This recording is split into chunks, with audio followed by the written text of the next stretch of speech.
Eu estudei o Zondi muito tempo, não só com o Dr. Miller, mas com outros conhecedores da matéria, como Claude Van Riet, Pedro Balas e muitos outros que frequentavam ali o círculo de estudos zondianos que o Dr. Miller criou no seu consultório.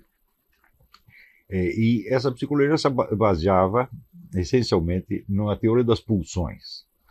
As pulsões, evidentemente, são impulsos que todo ser humano tem e que se manifestam e se combinam em formas variáveis. Ele dizia que existem 4 pulsões básicas, que são a pulsão do sexo, a pulsão do que ele chamava de paroxismalidade, que é acumular e descarregar, a pulsão do ego, na autoafirmação, e a pulsão de contato social, quer dizer, conhecer, conviver com as pessoas.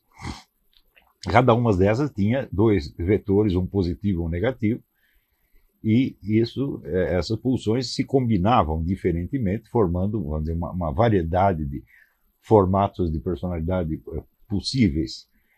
E o Zondi, que durante um tempo trabalhou no Instituto de Genealogia de Budapeste, ele acabou verificando que havia uma recorrência de doenças e de profissões dentro das mesmas famílias ao longo do tempo. E um dia ele teve uma intuição genial de que essas pulsões se expressavam em simpatias e antipatias que as pessoas tinham pelos seus semelhantes. E com isso ele coletou 48 fotografias de pacientes nos quais uma dessas pulsões se manifestava de uma maneira exagerada e mórbida, e criou o famoso teste de Zondi. Mas, é claro, o teste por si, ele não funciona sem um enorme conhecimento da teoria. Quer dizer, não é um teste que você possa aplicar de maneira mecânica, embora haja na internet um site francês, Le Fameux Test de Zondi, tá certo? Onde você obtém um resultado. Aquele resultado não é inexato, mas é muito genérico e muito esquemático, né, do teste. O teste de Zondi, em primeiro lugar, ele precisa ser feito várias vezes, no mínimo 10, né, para você obter um diagnóstico correto. E o Zondi, por um lado, ele tinha esse quadro das pulsões, e ele tinha um esquema em pirâmide dos elementos da personalidade, onde numa primeira faixa você tinha os impulsos básicos, né, certo? Numa segunda você tinha o meio social, na terceira você tinha o meio cultural, na quarta você tinha o ego, e no topo do ego você tinha o espírito. Né? Então dizia ele que a função do ego era articular essas várias pulsões de maneira a que elas pudessem se manifestar de uma maneira que ele dizia, primeiro socializada e depois humanizada. Quer dizer, você primeiro canaliza as pulsões de uma maneira que seja socialmente aceitável e depois, com base nisso, você vai transformando esses impulsos em virtudes e qualidades. Né? E o ego, evidentemente, para fazer isso, ele tem de ser orientado pelo espírito. Quer dizer, ele vai sozinho até um certo ponto, mas depois daí tem que ter uma espécie de inspiração superior, que é exatamente o que ele chamava o espírito.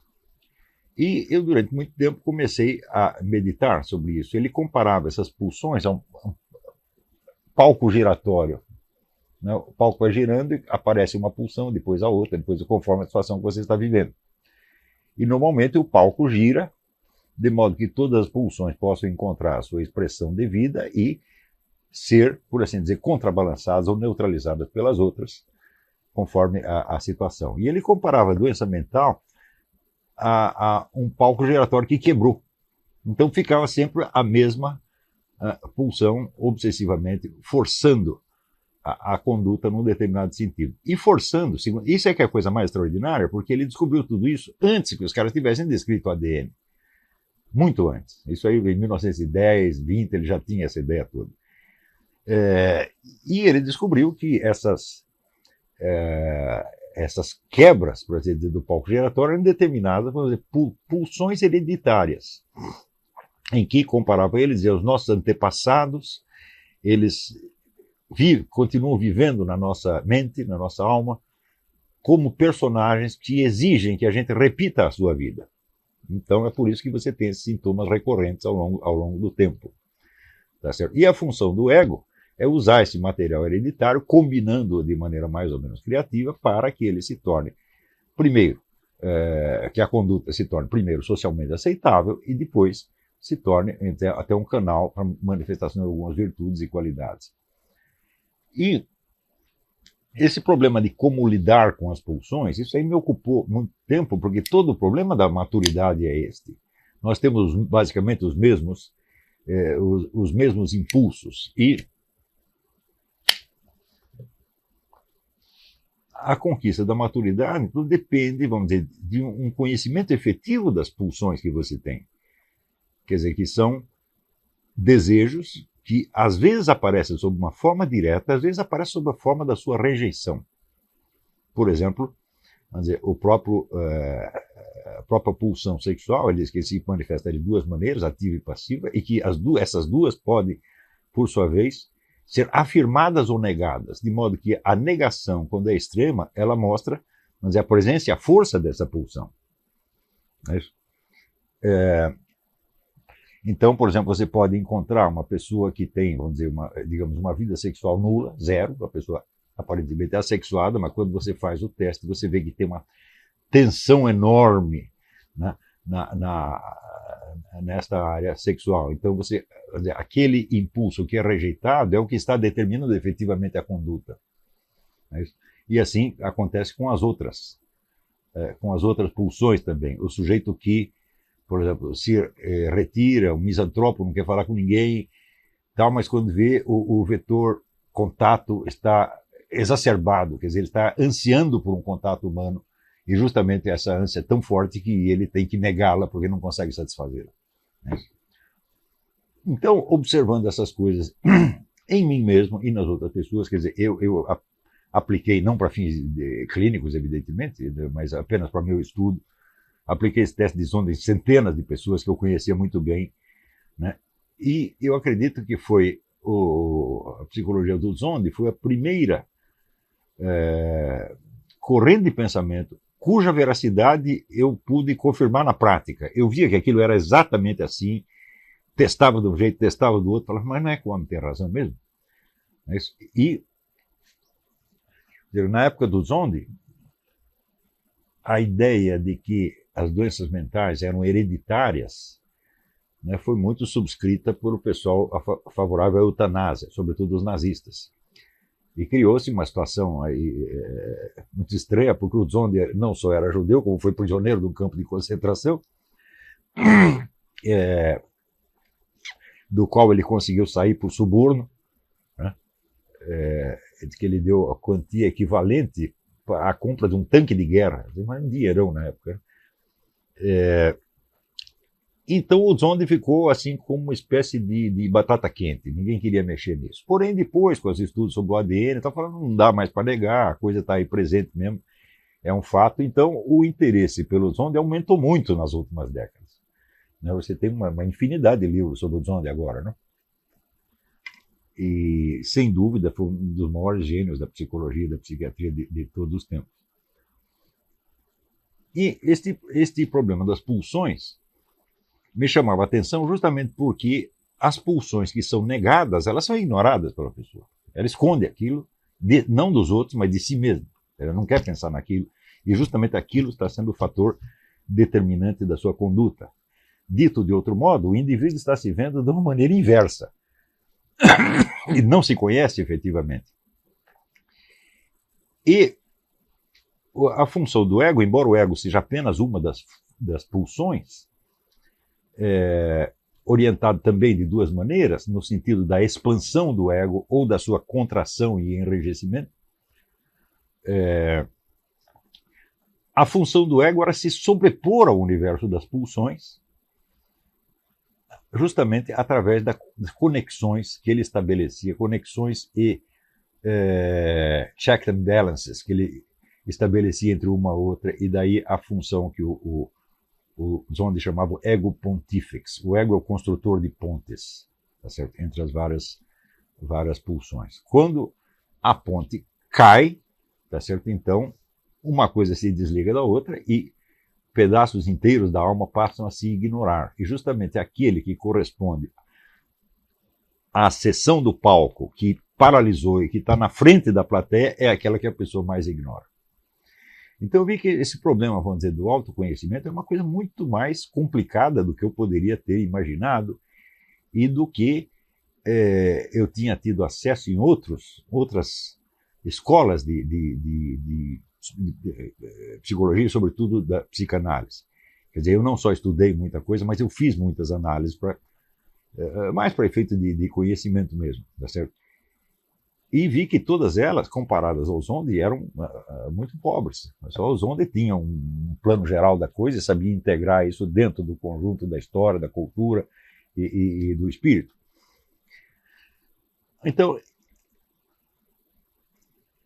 chegou um momento em que eu notei, falei, o Zonde ele deu o mapa da coisa, mas esse mapa ainda é estático, ele está falando apenas dos aspectos que são, das pulsões que são permanentes no ser humano e que se combinam, recombinam a cada momento de uma maneira diferente, conforme, vamos dizer, as atitudes da vida, os problemas que você tem, etc. As suas pulsões elas vão se modificando às vezes.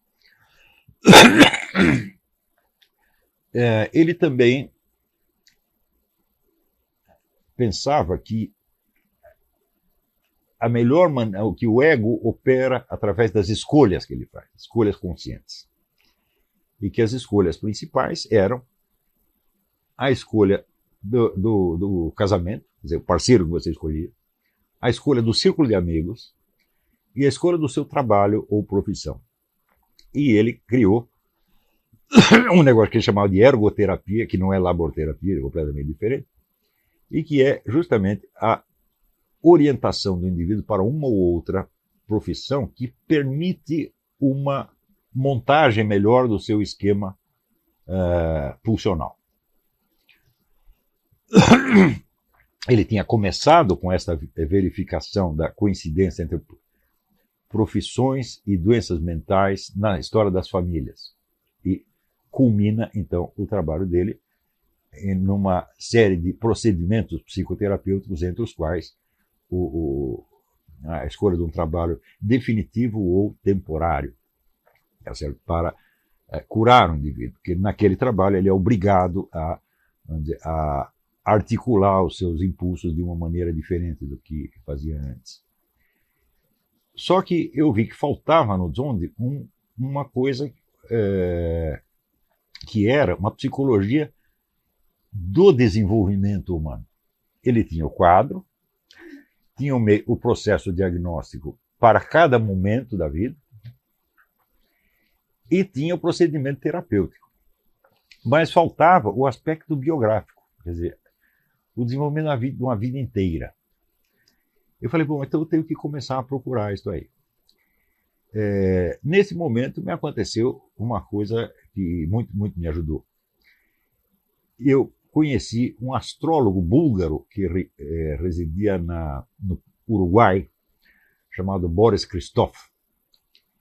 O Boris Christoff era um homem muito engraçado, muito espirituoso, um gênio sob certos aspectos. E ele tinha algumas realizações fantásticas no campo da astrologia, entre os quais o fato de que ele prestava serviços à polícia uruguaia para localizar pessoas desaparecidas. Quando houve aquele caso do avião que caiu nos Andes, e as pessoas até começaram a praticar antropofagia e tal, ele ajudou muito a localizar essas pessoas, por métodos astrológicos. Esta parte dos métodos astrológicos ele eu não conhecia direito, não conheço até hoje, mas em astrologia existe uma multidão de métodos de previsão, alguns enormemente complicados, como as chamadas direções primárias, que requerem altos cálculos de trigonometria esférica, outros mais simples, e eu nunca levei a sério nenhum desses métodos de previsão. Até hoje, eu acho que a única coisa que é mais ou menos válida na astrologia é o aspecto estrutural e permanente, se é que isso existe. Né? Mas, entre outras técnicas que o Boris Christoff usava, ele tinha inventado uma que era muito simples. ele partiu do fato de que um giro completo do planeta Urano, são 84 anos, representava, vamos dizer, o esquema de uma vida inteira. Quer dizer, a duração esquemática ideal, por assim dizer, da vida humana. E partindo disso, ele pegava cada casa do horóscopo, dividia em 7 pedaços, e dizia que cada pedaço corresponde a um ano da vida do cara. Se você me perguntar se isso funciona ou não, eu digo, até hoje não sei. Tá certo? Ele, inclusive, esse método ele chamava Proluna. Então ele fez a minha Proluna, umas coisas acertou, outras errou, e, como dizia, até hoje ninguém sabe quem morreu. Eu garanto que foi ele, garanto que fui eu. Mas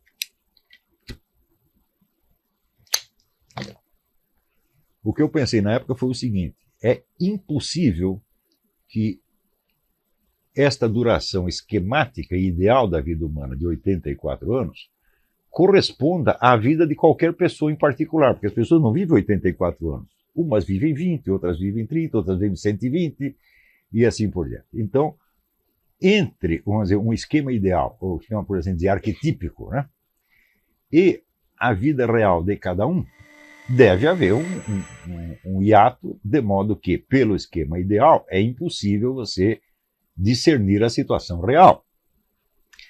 No entanto, a ideia de, vamos dizer, de um esquema ideal, um esquema arquetípico, me pareceu em si mesma muito justa, contanto que você não a aplicasse, por assim dizer,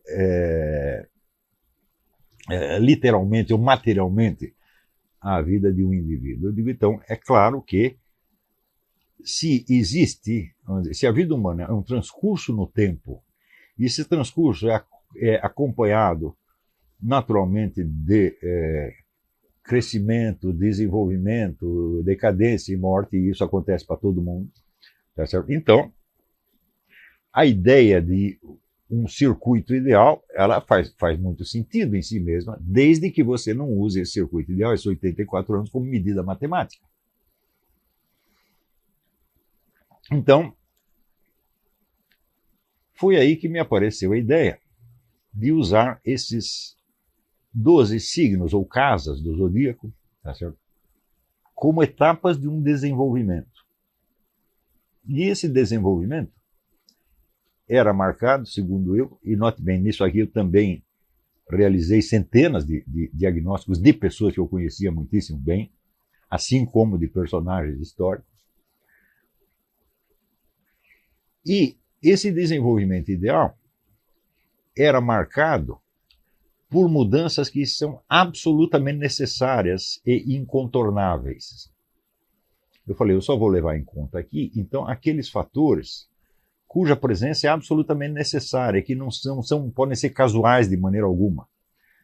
Como, por exemplo, uma criança, logo que ela nasce, a primeira coisa que ela faz é tomar posse do seu corpo. A criança é eminentemente interessada no seu próprio corpo. A visão que ela tem do mundo é totalmente subjetiva do ponto de vista físico, corporal.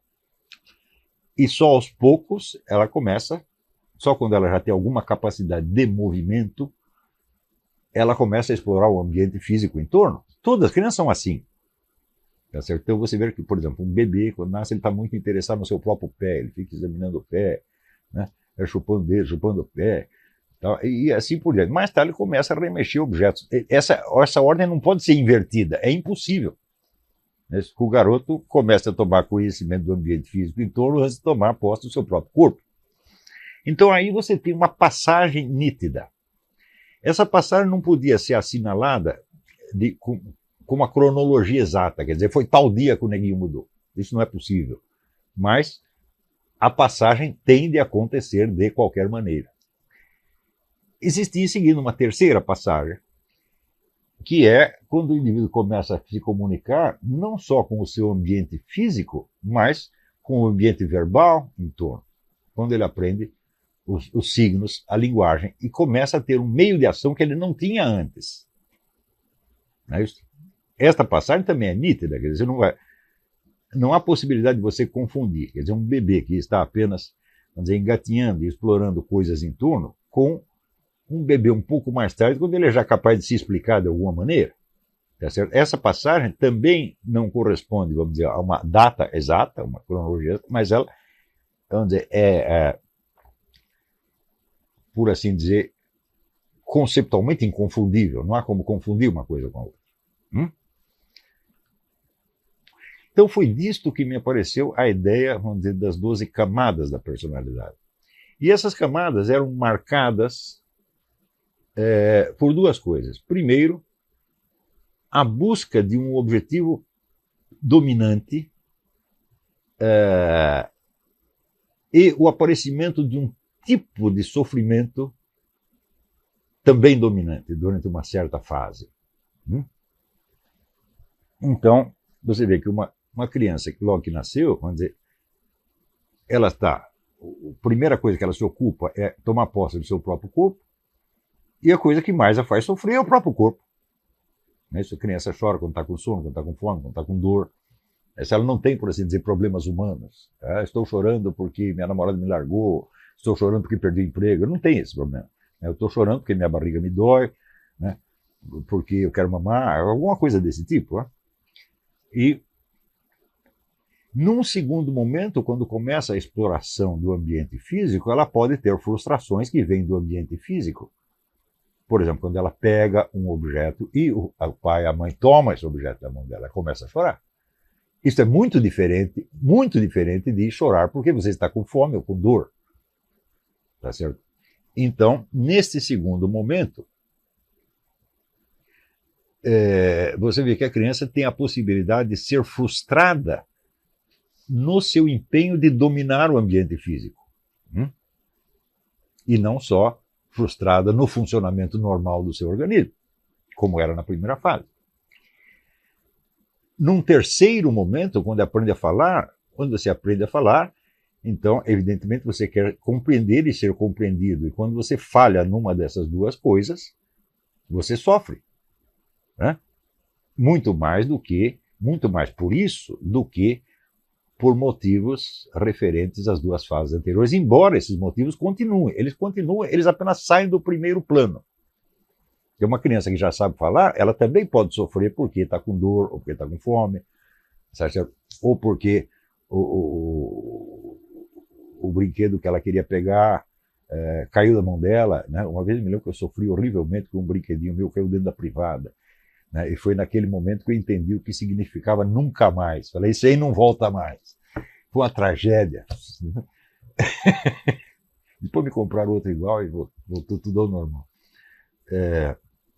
Mas a privada surgiu como uma espécie de símbolo do buraco negro, o caminho a porta para o nada.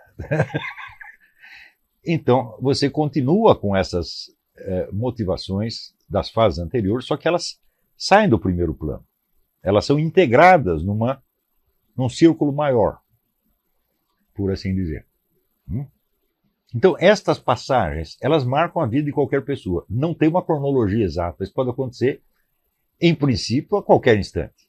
Tem umas crianças que passam de uma fase para outra mais rápido, outras menos rápido, mas um dia vai ter que passar. E a mudança de comportamento é notável. Tá certo?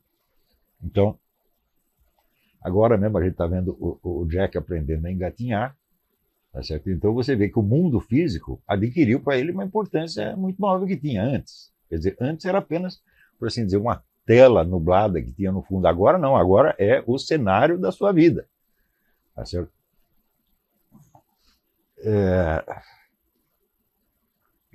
Então, quando vai aprendendo a falar, então, vamos dizer, a comunicação humana se torna enormemente mais importante do que qualquer outra coisa. Por exemplo, a manipulação do ambiente físico agora é feita através da linguagem. Ele tem como pedir coisas, ele tem como se explicar. Então, quer dizer, a comunicação verbal, ela abrange, encobre e contém as duas fases anteriores. Então, o desenvolvimento podia ser descrito de uma forma esquemática que correspondia aos famosos 84 anos, sem precisar durar 84 anos. Né? Tem pessoas que podiam percorrer aquilo muito mais rapidamente. Mas nenhuma dava saltos. Isto é importante, porque a atividade de uma das fases requeria, por assim dizer, o domínio da fase anterior. Então, por exemplo, um garoto que seja um bebê que ainda seja incapaz de manipular o seu ambiente físico, ele não aprenderá a falar. Né? Mesmo que ele não possa, vamos dizer, suponha o caso de uma criança paralítica, por exemplo. Né? Ainda assim, ela terá pelo menos o domínio ideal desse ambiente físico. Ela é capaz de se orientar no ambiente físico, coisa que ao nascer ela não era de maneira alguma.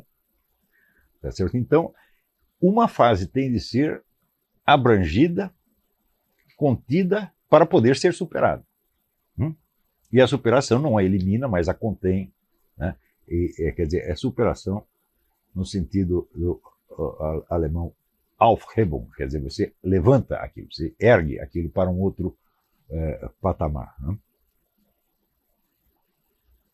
Então, cada patamar é assinalado, vamos dizer, por uma atividade predominante, por uma busca de um objetivo predominante e também pelo surgimento de uma forma específica de sofrimento que não existia na fase anterior, quando a busca desse objetivo é frustrada. Tá certo? Então, vamos dizer, a quarta fase era quando o indivíduo já tinha crescido o bastante, já tinha dominado de tal modo, vamos dizer, o ambiente verbal em torno, quer dizer, todo o campo das comunicações, para ele poder avaliar a sua vida como um todo do ponto de vista emocional. E ver se como um todo ele está feliz ou infeliz. Note bem, um bebê pequeno ele só está feliz ou infeliz num certo momento. Né? Agora, chega uma época em que você tem um fundo emocional de felicidade ou de infelicidade, onde você avalia se gostam de você, se você é aceito, se você é desprezado, se você obtém as satisfações que quer da vida ou não. E isto mais ou menos corresponde à adolescência. Então aí significa assim, a busca da satisfação na vida como um todo. A busca da felicidade, por assim dizer. E a felicidade implica, então, vamos dizer, a aceitação, a afeição, etc, etc. Né? É justamente quando os garotos têm, por exemplo, surgem problemas com a família, porque ele sente que não é amado o suficiente, com razão ou sem razão, ou quando ele começa a buscar uma namoradinha, quando ele vamos dizer, começa a ter uma relação mais afetiva com o seu círculo de amigos. Tá certo? E, por exemplo, aí a sua satisfação ou insatisfação se condensa em julgamentos mais permanentes ou mais ou menos permanentes que ele faz sobre as pessoas. Eu gosto do fulano ou não gosto do fulano. Este é meu amigo, aquele é meu inimigo. Coisa que uma criança pequena não tem ainda. Uma criança pequena ela pode encher o outro de tapa no instante seguinte, estão brincando como se nada tivesse acontecido. Mas chega um dia que a coisa vai se condensando numa espécie de mundo emocional pessoal, numa espécie de autobiografia emocional e num julgamento sobre o seu quociente de felicidade ou infelicidade e das razões pelas quais você está feliz ou infeliz. Né? Então, esta fase é marcada, evidentemente, pela busca da aprovação, pela busca da afeição e pela escolha das afeições ou repulsas. Né?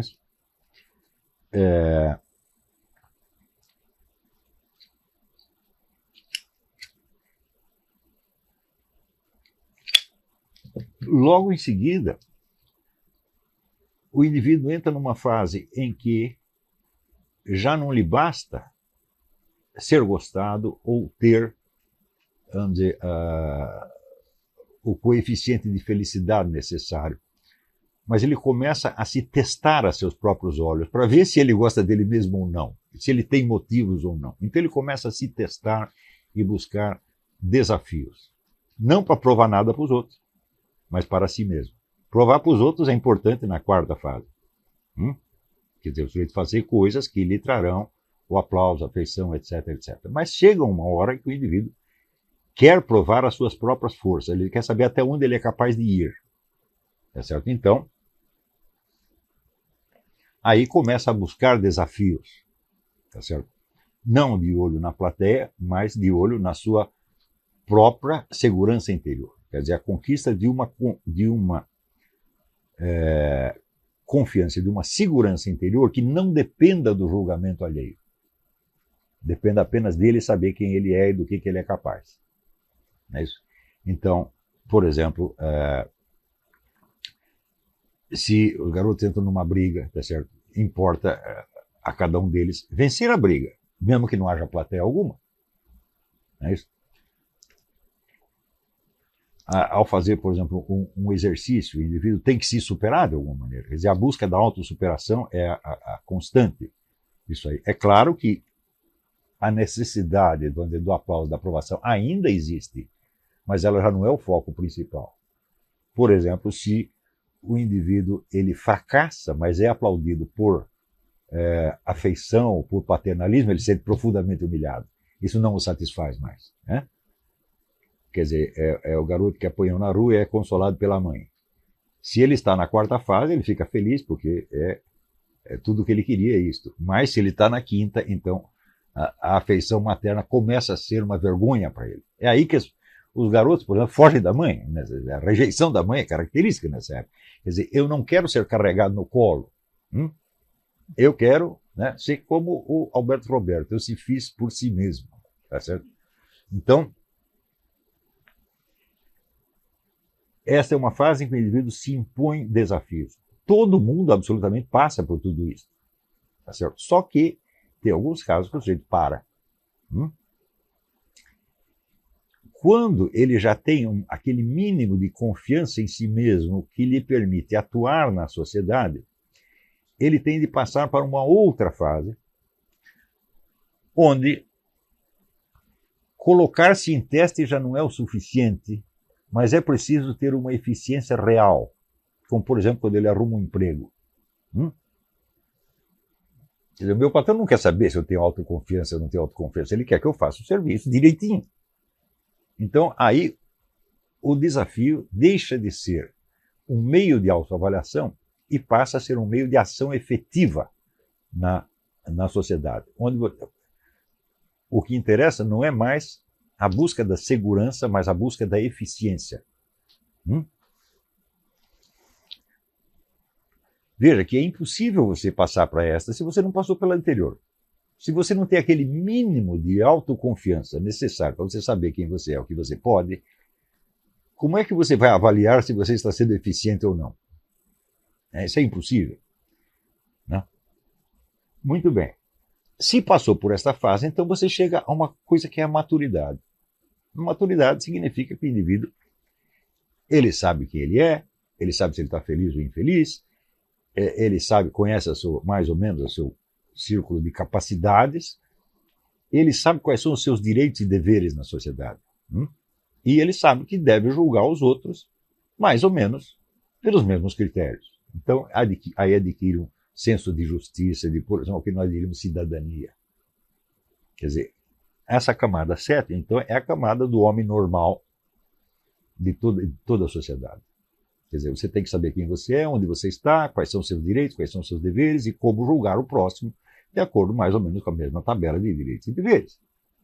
Tá certo? O que lhe permite, então, uma convivência objetiva, normal e saudável com outras pessoas. O desenvolvimento humano, evidentemente, não para aí. Pode haver uma oitava camada em que o indivíduo que é adulto, ele coloca toda a sua vida em questão. Diz, bom, eu já obtive o que eu queria, eu estou aqui casado, sou um pai de família, sou capaz, etc, etc, etc, tenho lá meu dinheiro, tenho meu emprego, está tudo certinho, mas para que serve tudo isso? O que eu estou fazendo aqui? Quem sou eu em última instância? Então, essa é uma etapa de crise, é uma crise da maturidade. Umas pessoas sofrem a crise da maturidade aos 50, 60, aos 40, outras sofrem aos 20 e pouco já, dependendo, vamos dizer, da velocidade do seu desenvolvimento. Então, vamos dizer, até a camada 7, todos os seres humanos devem chegar necessariamente. Tá certo? Isso é uma condição para a vida social. Se as pessoas estacionam nas camadas anteriores, a sociedade simplesmente não funciona. E você vai ver que o Brasil é um exemplo disso, onde o número de pessoas que param na camada 4 é um negócio impressionante. E aqueles que estão na 4 lutando para passar para a 5, mas sem passar, sem assumir inteiramente a responsabilidade do desafio, portanto ainda estando na 4, e ainda necessitando muito da aprovação, do aplauso do grupo, do apoio exterior, as pessoas não podem agir objetivamente jamais, porque tudo que elas estão fazendo é para adquirir uma satisfação, uma gratificação subjetiva, no fim das contas. E, no entanto, embora estejam na camada 4, elas podem socialmente desempenhar papéis que correspondem às camadas seguintes. O sujeito pode estar casado, ter filho, ter um emprego, etc, etc. E ainda a sua motivação básica é a de camada 4. É a aceitação, é a sua felicidade subjetiva, etc, etc. Então, é claro que uma sociedade que é composta de pessoas assim não pode funcionar. Não é isso? Por quê? As ações do indivíduo sempre terão, vamos dizer, uma motivação aparente, que é aquela que corresponde à sua função na sociedade, e uma motivação interior efetiva, que é muito mais primitiva, por assim dizer. Quer dizer, o indivíduo parece, por exemplo, que está tentando fazer um trabalho eficientemente, mas não é esse o foco do seu interesse. O seu interesse é receber um agrado, como é que se diz, definir quem é o grupo de amigos e quem é o grupo de inimigos, e assim por diante.